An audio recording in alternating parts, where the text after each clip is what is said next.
Boom! Hey everybody, ManMonster here, and we finally have that new Team Fortress 2 update that we've been waiting for so long with the competitive matchmaking, the Meet Your Match update. They buffed the sun on the stick. Seriously, they buffed it. They buffed the sun on the stick. I cannot believe that that had happened. I never thought that was going to happen. Now you take 25% less damage from fire while deployed.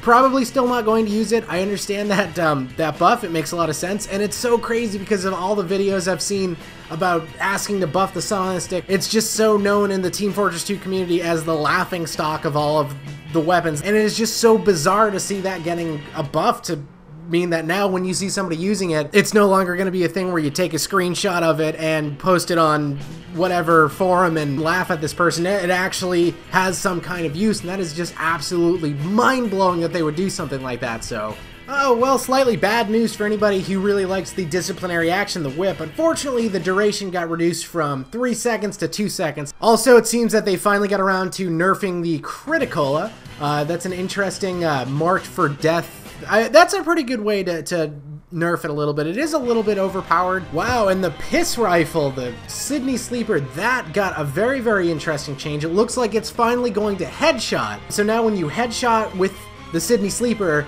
your radius of urine travels much further. However many enemies that you have in the scoped range, those all get covered in P if you have a headshot. So it's going to encourage headshotting on the Sydney Sleeper. That's a really cool change. The Natasha has always been a big favorite of mine just because when you're defending, it just seems like the perfect idea. You're not really getting as many kills necessarily, but you have that 20% damage resistance, so you can kind of stand there and be a bit more powerful, and the bullets slow down the enemies, and so that's a really, really good weapon to have when you're on the defense. Unfortunately, it looks like that 20% damage resistance now only applies while spun up and below 50% of your max health. I think that that's going to make that weapon closer to the side of unusable, because those two things were really needed together. The slowing down of the enemies really wasn't enough to compensate for the lower damage, so unfortunately, the Natasha took a pretty bad hit. And not really surprised because it seems like it's very, very rare where the heavy actually gets any kind of a buff. It looks like we got some more not so great news for the heavy. Of course, there is now a 10% damage output on the Hulong heater.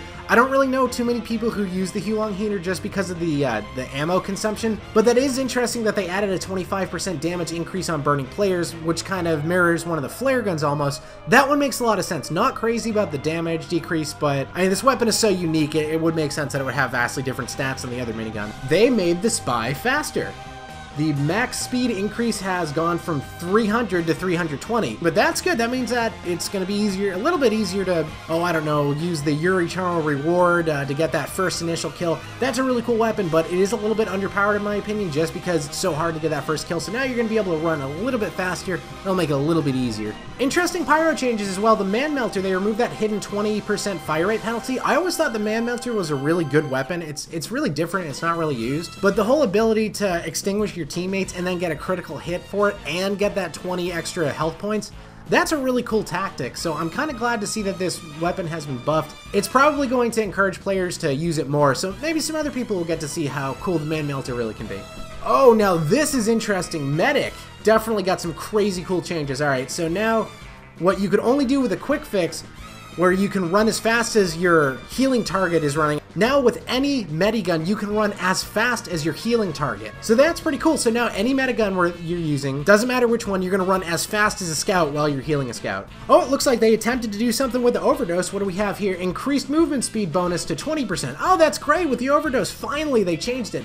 And also increased damage penalty to 15. Okay, wow. So the damage penalty is now 15% less rather than 10% less because they didn't think it was... Really, guys, come on, you couldn't just buff the overdose and make it, like, usable. They had to also nerf it, so it seems that the overdose is still going to be slightly useless because now, what I just said earlier, that you can run as fast as your healing target with any medigun, what's the point of using the overdose and going 20% faster and then doing less damage? No, that doesn't really work out very well. Interesting engineer changes as well. It looks like the level 1 teleporters now only cost 50 metal rather than 125. That is a huge decrease in metal cost, so that's going to make it a lot easier to put that first teleporter down. The Eureka effect, a really, really cool looking wrench, may actually be a little bit more useful now. So instead of having 50% less metal, from dispensers and pickups, no, it's 20%, and there's a teleporter cost of 50% less. So, wait a minute. Teleporters cost 50% less metal. So that means from now they're only 50. So that means that if you have the Eureka effect, you can put together a level 1 teleporter for 25 metal. If I'm reading that right, that's crazy. That's going to be really good. Okay, so that was only a few of the changes, not all of them. There's so much more, so definitely go check it out. Go to the Team Fortress 2 website. Check the information on Steam with the new download, and definitely see what's in there. There's a lot of really cool stuff. Interesting choices. I don't agree with all of them, but it's really, really cool that they made so many changes to the balance. I'm really happy with a lot of them. So thank you again very much for watching, and I hope everybody has a wonderful rest of their day.